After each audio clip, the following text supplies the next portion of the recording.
جب علی بن سفیان وہاں محافظ کھڑے کر رہا تھا تو ناجی زکوئی کو آخری ہدایات دے رہا تھا۔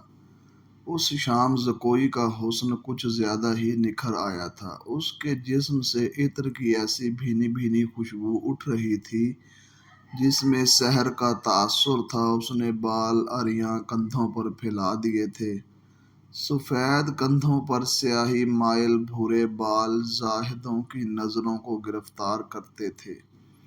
اس کا لباس اتنا باریک تھا کہ اس کے جسم کے تمام نشیب و فراز دکھائی دیتے تھے۔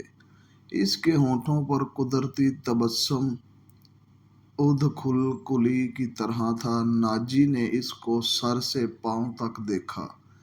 تمہارے حسن کا شاید سلطان صلاح الدین ایوبی پر اثر نہ ہو تو اپنی زبان استعمال کرنا، وہ سبق بھولنا نہیں جو میں اتنے دنوں سے تمہیں پڑھا رہا ہوں، اور یہ بھی نہ بھولنا کہ اس کے پاس جا کر اس کی لونڈی نہ بن جانا، انجیر کا وہ پھول بن جانا جو درخت کی چوٹی پر نظر آتا ہے مگر درخت پر چڑھ کر دیکھو تو غائب، اسے اپنے قدموں میں بٹھا لینا۔ میں تمہیں یقین دلاتا ہوں کہ تم اس پتھر کو پانی میں تبدیل کر سکتی ہو۔ اس سرزمین میں کلوپترا نے سینئرز جیسے مرد آہن کو اپنے حسن و جوانی سے پگھلا کر مصر کے ریت میں بہا دیا تھا۔ کلوپترا تم سے زیادہ خوبصورت نہیں تھی۔ میں نے تم کو جو سبق دیا ہے وہ کلوپترا کی چالیں تھیں۔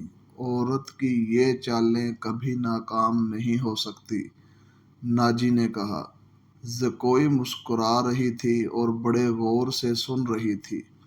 مصر کی ریت نے ایک اور حسین کلوپترا کو حسین ناگن کی طرح جنم دیا تھا۔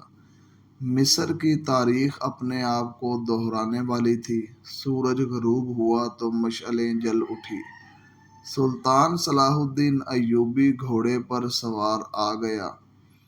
سلطان کے آگے پیچھے دائیں بائیں اس کے محافظ دستے کے گھوڑے تھے جو علی بن سفیان نے منتخب کیے تھے۔ اسی دستے میں سے ہی اس نے 10 محافظ شام سے پہلے ہی یہاں لا کر سلطان صلاح الدین ایوبی کے خیمے کے گرد کھڑے کر دیے تھے۔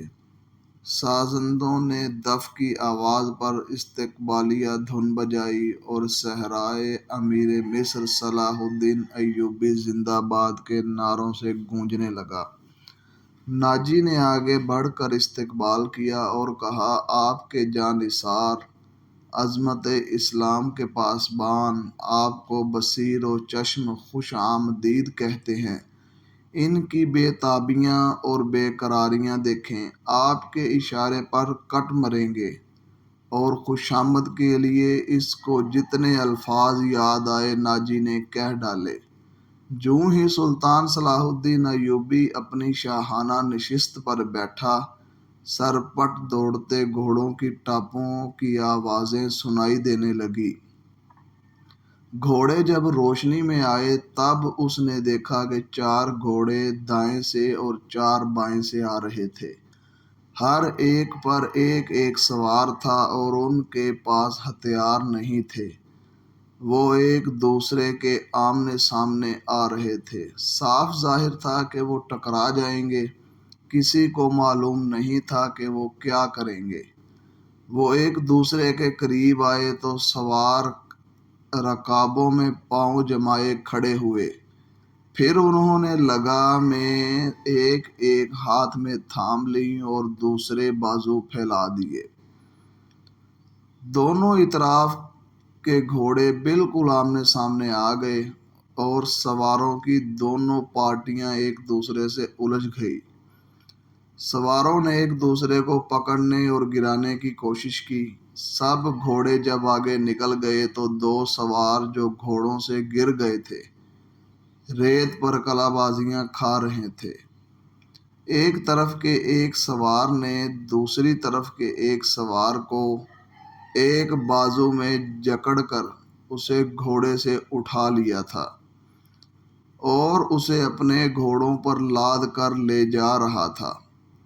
ہجوم نے اس قدر شور شرابہ برپا کیا تھا کہ اپنی آواز خود کو سنائی نہیں دے رہی تھی۔